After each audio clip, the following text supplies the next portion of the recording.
How important is the use of illustrations? Are they simply fluff in our teaching? One definition of the English word fluff is this: something essentially trivial and lacking importance or solid worth. Are illustrations trivial and of little worth?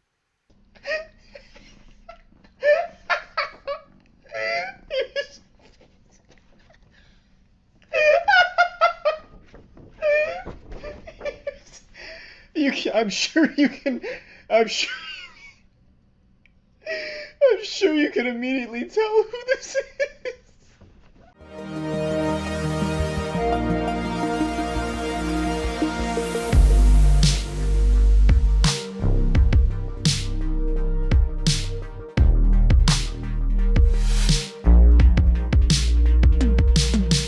Hello and welcome back to the JW Thoughts channel. My name is Wally, and today we are looking at the August JW Broadcasting episode, and it is by one of my favorite hosts, Kenneth Flodine, because he is such a goober. He thinks that every single weird illustration that pops up into his little brain is an incredible, amazing example of how to teach people and get them to really understand the truth of the Bible. So this one's going to be a real hootenanny. Don't forget to drop a like on this video and subscribe to the channel. With all that being said, let's do this. At times, the Bible actually identifies Jesus' expression as an illustration. Most of the time, it does not. It was just part of the way he spoke naturally. Illustrations flowed from him. Well, how did he come up with them so readily? Bunch of hookers and cocaine. Oh, okay, that's not good. We were hoping for a different answer. That's probably not the answer that we're looking for. If we're going to give a talk or demonstration at one of our meetings, we already know the topic.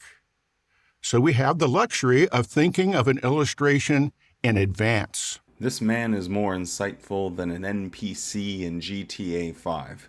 If you are giving a talk, you know what the subject is before your audience. But what if we're teaching a Bible student and he asks us an unexpected question? You'll likely mentally consider your student, what you know about his work, his hobbies, or just his daily life experiences, and an illustration may come to your mind on the spur of the moment.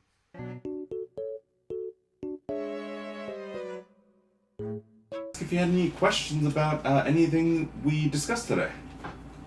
Okay. I did actually have one question about some of the things in the Mosaic Law. So I Googled one thing about slavery, and one of the things that I saw come up was about how there was rules for how you could beat your slaves in order to keep them within your possession and stuff like that.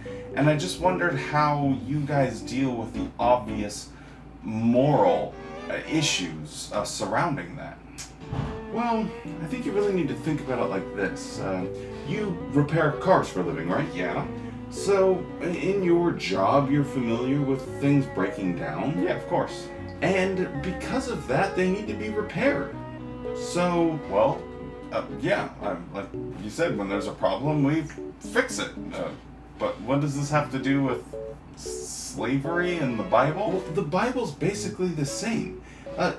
During the course of history, it's needed updates and repairs, just like you do with your job. Well, if that's the case, then where in the Bible does it actually correct this? Like, where does the person that fixes it, where do they come into play? Like, when does God come and say, yeah, actually slavery is bad? Okay, so here's the thing, is that you are trying to step over God. Why? You're just a human. You don't know more than he does. Why are you so arrogant?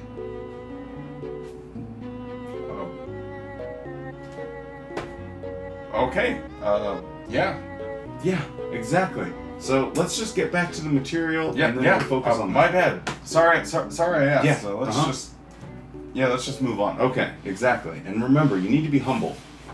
This really brought me back to what it's like being a Jehovah's Witness. You try and make sense out of the nonsensical by putting it into a context of something that you understand on a day-to-day basis. This is what Jehovah's Witness illustrations do.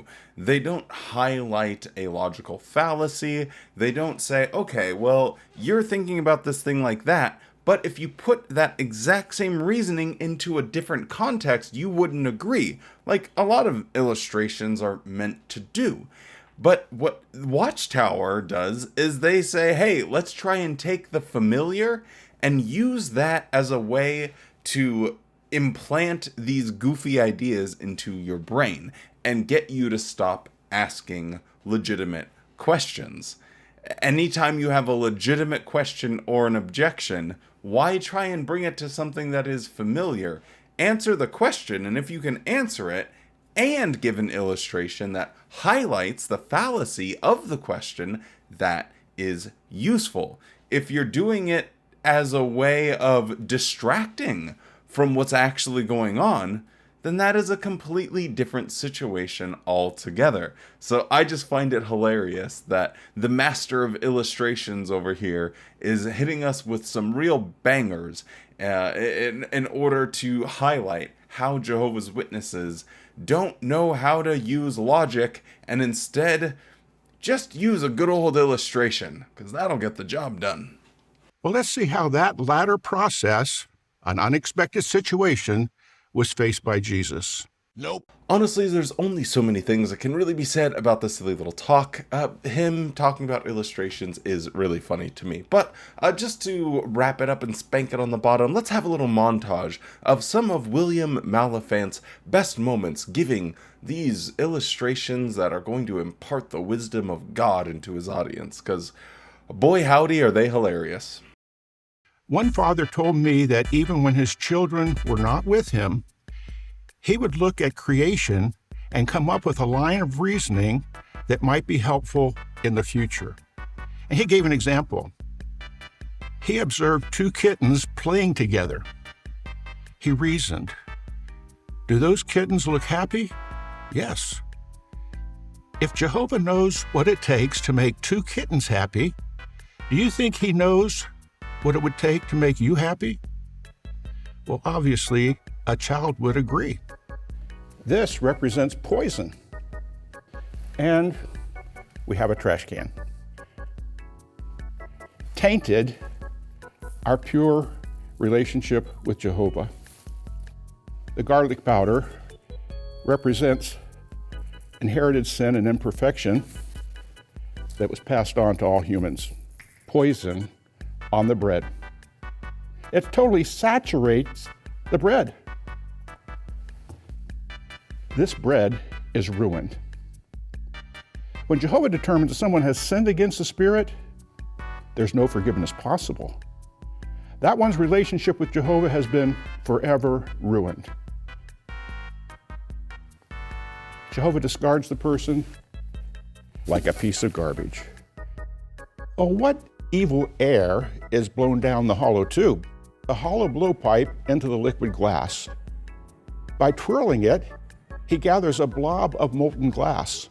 Of those three primary colors on a colorware, it's red, yellow, and blue. By mixing these colors together, an artist can paint a beautiful, tranquil painting. As you see in the image of the secondary colors, if you mix red and yellow together, what color do you see between them?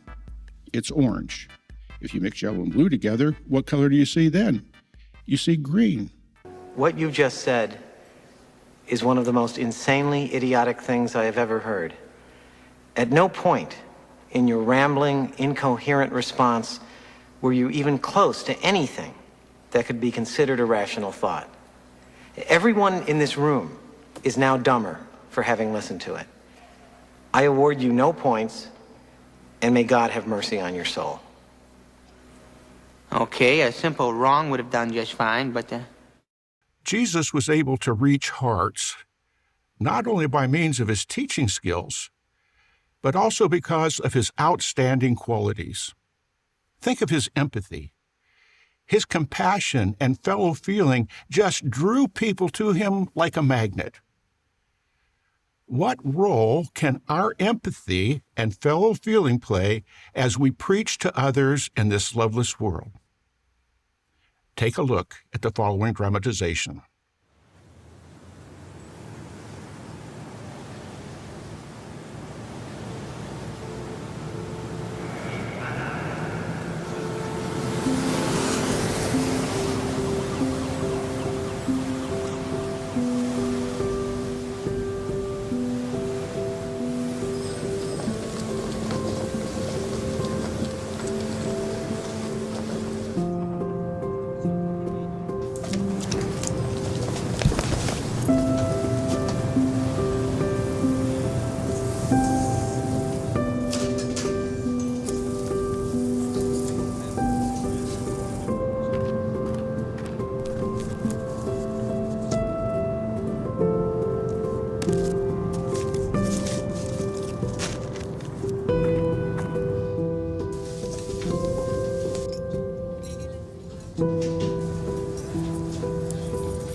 Okay, and everything bagel with cream cheese and a large slutty.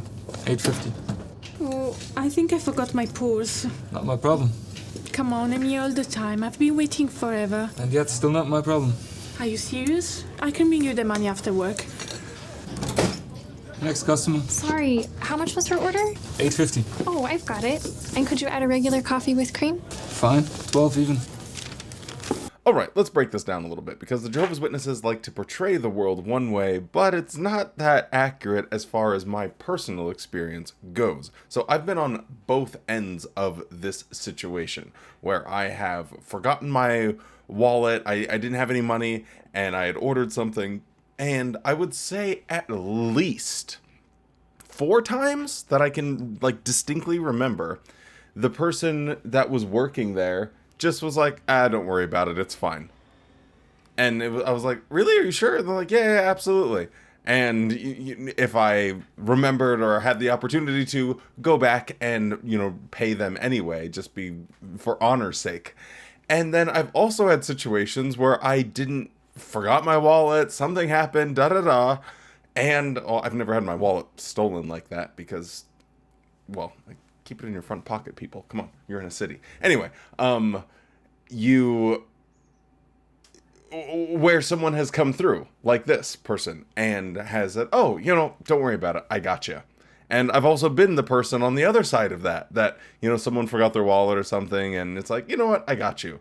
There was one time, there was this old lady, and she was like in a wheelchair, and it was just like super sad, and she was at a grocery store, and I was just like, hey, whatever her bill is, I got it, just tack it onto mine. And this is just normal human kindness that normal, regular people do. But there is an exception to this rule, and that's when you are a Jehovah's Witness. Because I distinctly remember 2 occasions of not having my wallet. I sound like I always forget stuff, but, anyway. And being out in service with people, and them not doing anything about it. Like, oh, no, I got your coffee or anything. Or before I ordered, it was like, oh, I don't have my wallet or anything. They're like, oh, man, that's too bad. And that was it. So, obviously, I guess we'll see where this goes, but this person's going to be a Jehovah's Witness and give her a little tract or something like that to that effect, because that's how these things are portrayed. But in my personal experience, and it might be different for other people, but in my personal experience, a Jehovah's Witness is the least likely person to help out in this given situation. They are more likely to be the person that crosses their arms and says, sucks to suck. Whereas just a regular, normal human being that's living in the real world will understand that mistakes and situations come up and happen where you just need a little bit of human kindness, and that goes a long way to making the world a better place. But Do I know you? Nope, I just wanted to help. Thank you. Of course. How can I get your money to you? Yeah, don't worry about it. Okay, thank you.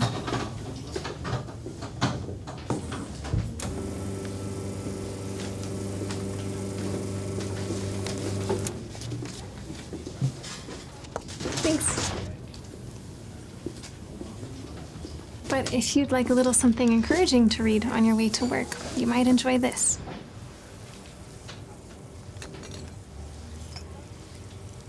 I don't believe in God. May I ask why?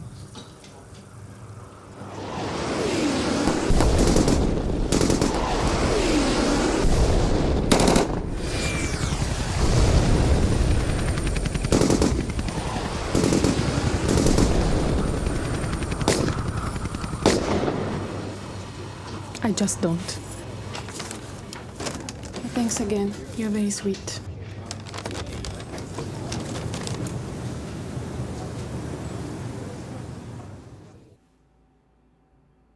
Shoutouts to Watchtower's design department. I thought it was a nice little detail that the same scarf she was wrapped in as a little girl, she was also wearing that as an homage to the past. So, you know, I appreciate those little tiny details.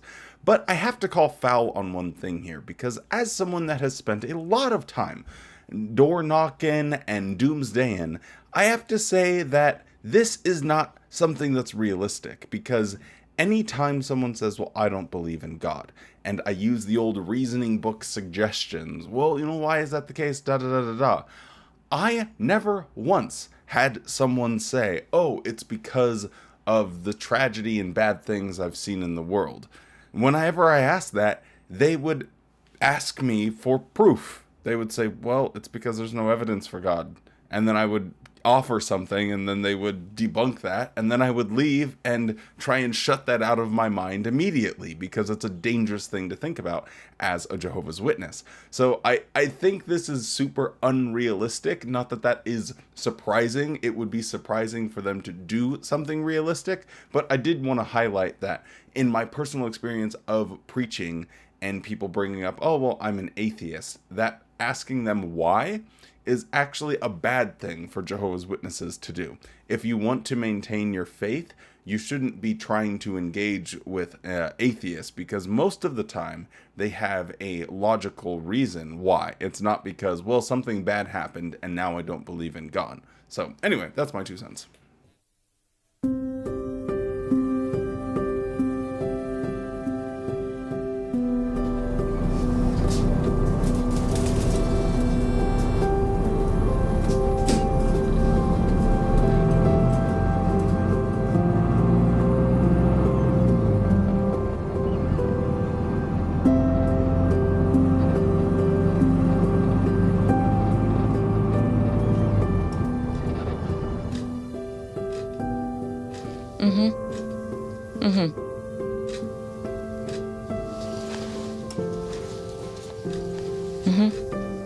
Okay.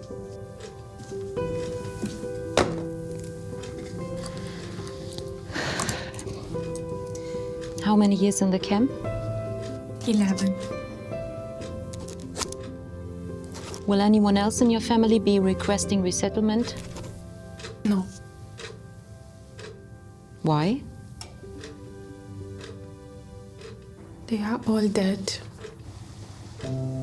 Killed. I need a copy of your identity card.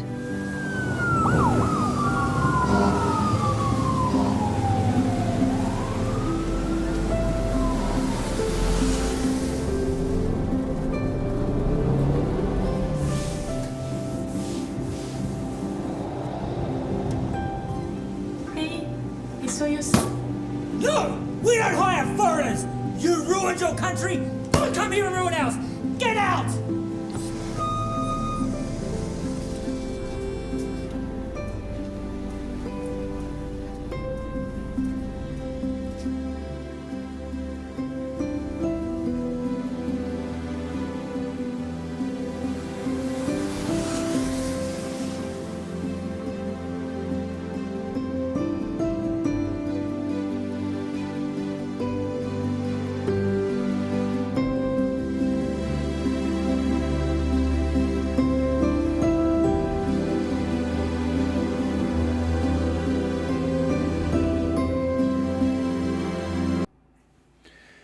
It will never not be funny to me that the people writing these dramatizations so obviously live in a compound in the middle of nowhere and have lost touch with reality or haven't lived normal lives. Remember, a lot of these Bethelites go to Bethel when they are very young, like 19 years old, and they might be lifers, just there forever, never having a real job, interacting with coworkers, never going to a bar and picking up a girl, nothing. They have had no real world experience whatsoever, and it just screams through with how they portray every aspect of what it's like to live in the real world. They have no experience in it, and yet they have to sit there and think, I wonder what it's like in X, Y, or Z scenario, and they almost never fail to get it wrong. And that is going to end this part of the August JW broadcasting video. I will try and do the rest of it at another time, but thank you so much for watching. If you're still around, don't forget to drop a like on the video and subscribe to the channel for further content like this. Stay safe, be kind, and don't forget to smile. And you better have a good ass day.